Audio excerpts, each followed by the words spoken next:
Assalamualaikum warahmatullahi wabarakatuh. Nabi dan Rasul merupakan insan yang terpilih oleh Allah Subhanahu wa Ta'ala untuk mendapatkan wahyu. Jika Nabi tidak berkewajiban memberikan wahyu kepada kaum, maka berbeda dengan Rasul yang harus memberikan wahyu kepada kaumnya. Dahulu setiap zaman mempunyai utusan hingga berakhir pada Nabi Muhammad SAW sebagai Nabi penutup. Kepemimpinan Nabi Muhammad SAW ini menjadi bukti bahwa tidak ada lagi Nabi dan Rasul sesudah ia, sebab dialah yang terakhir yang diutus oleh Allah. Nabi dan Rasul juga mengalami kematian layaknya insan pada umumnya. Namun, tidak dengan 4 utusan Allah berikut ini. Hal ini masih menjadi misteri hingga ketika ini.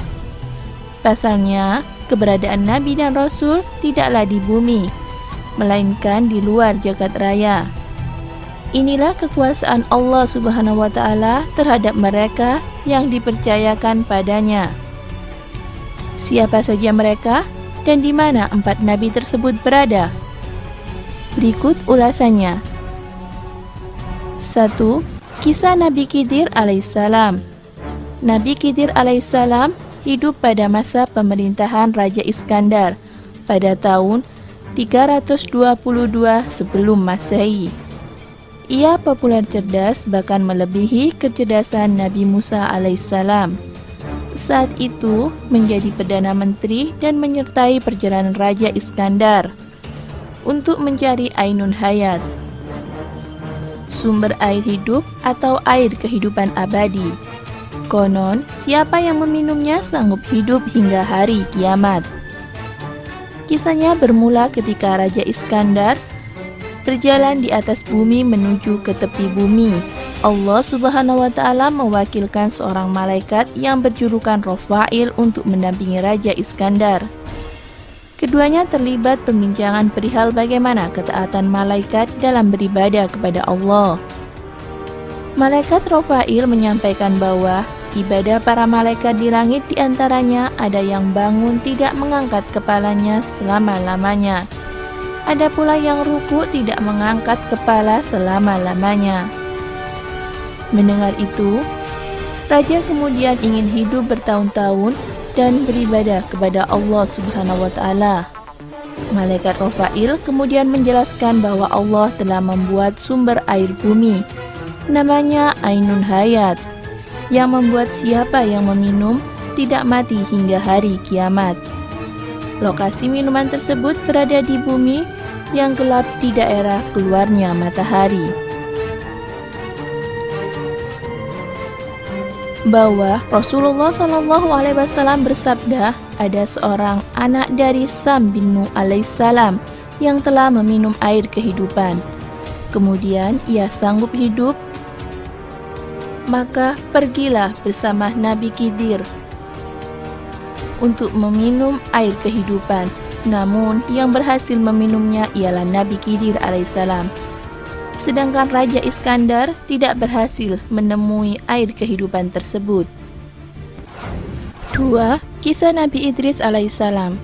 Idris adalah salah seorang rasul yang pertama kali diberikan kiprah untuk memberikan risalah kepada kaumnya dan diberikan hak kenabian oleh Allah Subhanahu wa Ta'ala sesudah Nabi Adam alaihissalam. Sekelompok ulama berpendapat bahwa Idris masih hidup dan belum mati, dan terdapat beberapa riwayat yang menjelaskan hal ini. Pada suatu malam, Nabi Idris alaihissalam didatangi malaikat pencabut nyawa dan membawa makanan dari surga.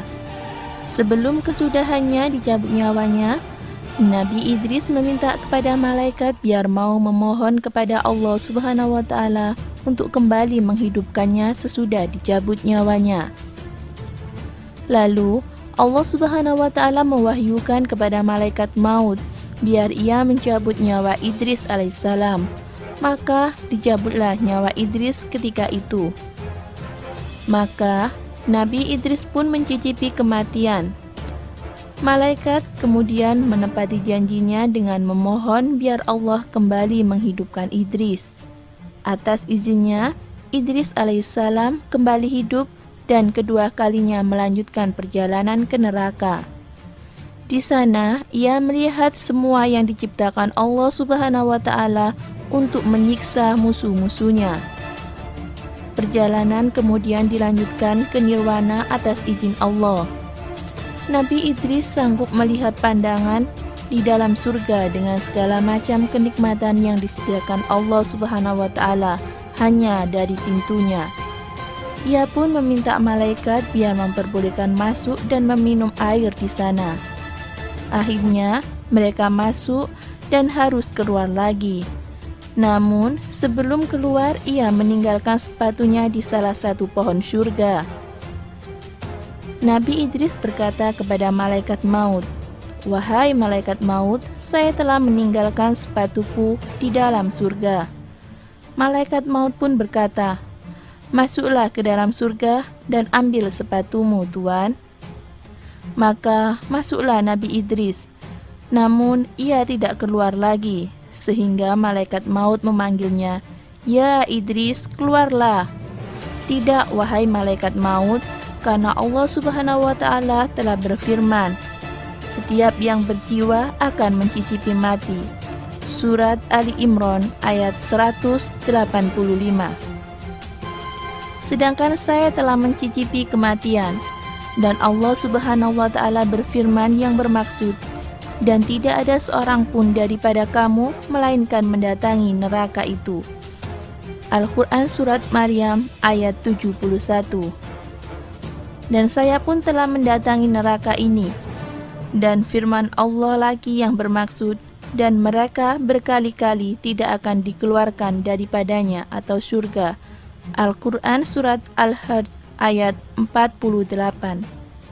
Maka Allah menurunkan wahyu kepada malaikat maut, "Biarkanlah dia, karena aku telah menetapkan diajali bahwa ia akan bertempat tinggal di surga."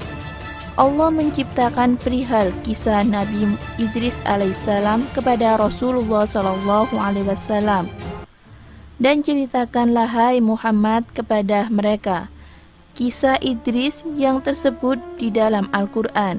Sesungguhnya ia adalah seorang yang sangat membenarkan dan seorang nabi yang kami telah mengangkatnya ke martabat yang tinggi.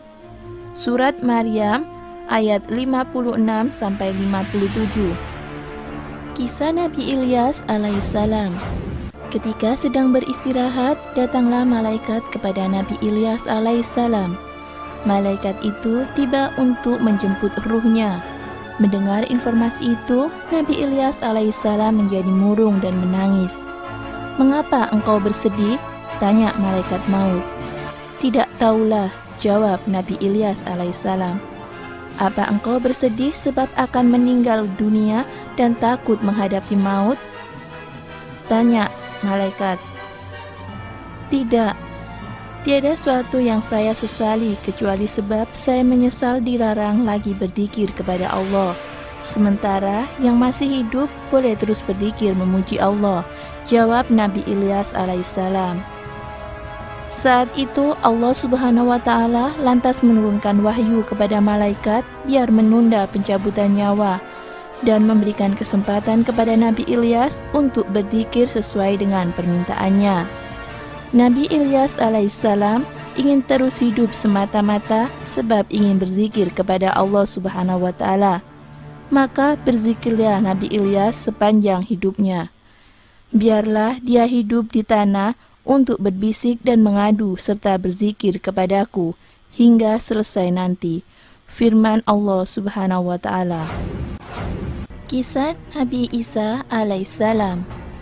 Al-Quran menerangkan dalam surat An-Nisa ayat 157 bahwa Nabi Isa alaihissalam tidaklah dibunuh maupun disalib oleh orang-orang kafir. Adapun yang mereka salib ialah orang yang bentuk dan rupanya diserupakan oleh Allah Subhanahu wa Ta'ala menyerupai Nabi Isa. Atau sebagian ulama berpendapat yang diserupakan ialah muridnya yang berkhianat yang berjulukan Yudas Iskariot. Dan sebab ucapan mereka, Sesungguhnya kami telah membunuh Al-Masih, Isa putra Maryam, Rasulullah. Padahal mereka tidak membunuh dan tidak pula menyalibnya. Tetapi yang mereka bunuh ialah orang yang diserupakan dengan Isa bagi mereka. Sesungguhnya orang-orang yang berselisih paham perihal pembunuhan Isa benar-benar dalam keraguan-raguan perihal yang dibunuh itu. Mereka tidak mempunyai keyakinan perihal siapa yang dibunuh itu, kecuali yang mengikuti prasangka belaka.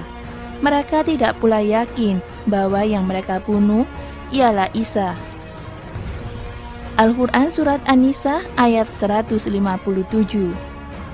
Nabi Isa alaihissalam diselamatkan oleh Allah Subhanahu wa Ta'ala dengan jalan diangkat ke langit dan ditempatkan di suatu daerah yang hanya Allah Subhanahu wa Ta'ala yang tahu perihal hal ini. Al-Quran menjelaskan perihal kejadian evakuasi ini, tetapi yang sebenarnya Allah telah mengangkat Isa kepadanya, dan Ia Allah yang Maha Perkasa lagi Maha Bijaksana. Surat An-Nisa ayat 158.